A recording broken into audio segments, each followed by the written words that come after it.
नमस्ते दोस्तों। आज हम बात करने वाले हैं महाभारत के एक ऐसे किरदार की जिसका नाम शायद ही किसी ने सुना हो। बर्बरीक। ये भीम के पोते थे और इनकी कहानी इतनी दिलचस्प है कि सुनकर आपका मन हैरान रह जाएगा। तो चलिए शुरू करते हैं। बर्बरीक की मां का नाम था घटोत्कची। भीम और हिडिंबा का बेटा घटोत्कच, उसकी पत्नी मूरा। जब बर्बरीक पैदा हुए तो भगवान शिव ने उन्हें 3 तेज वाले बाण एरोज दिए। ये बाण इतने खास थे कि एक से दुश्मनों की पूरी सेना खत्म हो सकती थी, दूसरे से हथियार, और तीसरा बाण वापस कमांड देने वाले के पास लौट आता था। साथ ही शिवजी ने उन्हें एक लाल रंग का धनुष भी दिया जिससे वो किसी भी युद्ध में अजेय हो जाते। बर्बरीक बचपन से ही बहादुर थे। एक दिन उनकी मां ने उनसे पूछा, बेटा तुम युद्ध में किसका साथ दोगे? बर्बरीक ने जवाब दिया, मां, मैं हमेशा कमजोर पक्ष का साथ दूंगा। अगर कौरव हार रहे होंगे तो मैं उनकी मदद करूंगा, और अगर पांडव तो उनकी।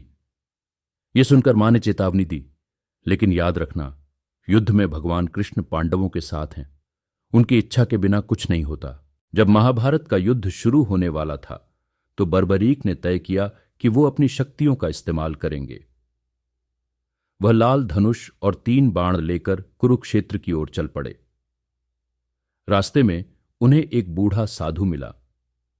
ये कोई और नहीं बल्कि खुद भगवान कृष्ण थे, जो बर्बरीक की परीक्षा लेने आए थे। कृष्ण ने पूछा, इतने छोटे से धनुष और सिर्फ 3 बाण लेकर तुम युद्ध कैसे जीतोगे?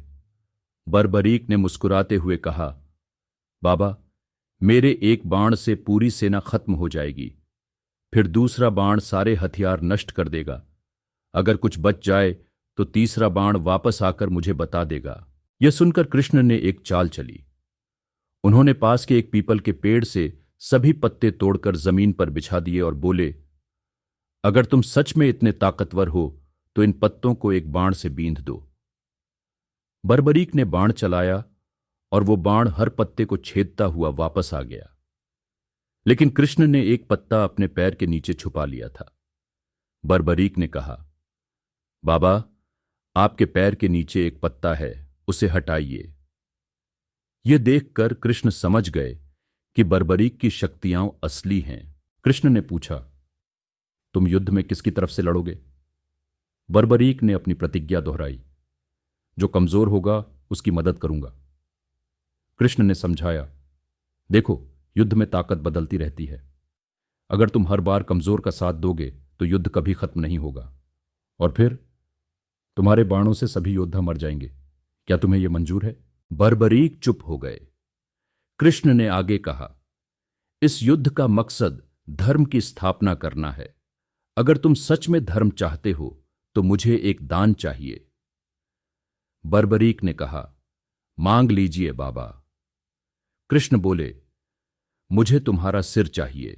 बर्बरीक हैरान रह गए, लेकिन उन्होंने हार नहीं मानी।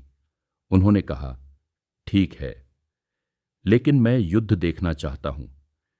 क्या आप मेरे सिर को ऐसी जगह रख सकते हैं जहां से मैं पूरा युद्ध देख सकूं? कृष्ण ने हंसते हुए कहा, तथास्तु। फिर क्या था? बर्बरीक ने खुद ही अपना सिर काटकर कृष्ण को दे दिया। कृष्ण ने उनके सिर को एक ऊंची पहाड़ी पर रख दिया जहां से वो पूरा युद्ध देख सकते थे। युद्ध खत्म होने के बाद कृष्ण ने बर्बरीक से पूछा, बताओ, युद्ध किसने जीता? बर्बरीक ने कहा, मेरी नजर में तो सिर्फ आपका सुदर्शन चक्र और पांडवों की ओर से एक दिव्य शक्ति द्रौपदी का चीर ही काम कर रहा था। असली विजेता तो आप हैं। आज भी राजस्थान के खाटू श्याम मंदिर में बर्बरीक की पूजा होती है। कहते हैं, जो भक्त सच्चे दिल से मांगता है, बर्बरीक खाटू श्याम उसकी मुराद पूरी करते हैं।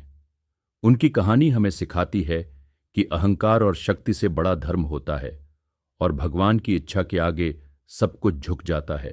तो दोस्तों, ये थी बर्बरीक की कहानी। एक ऐसा वीर जिसने अपना सिर दान कर दिया, लेकिन धर्म की जीत को प्राथमिकता दी।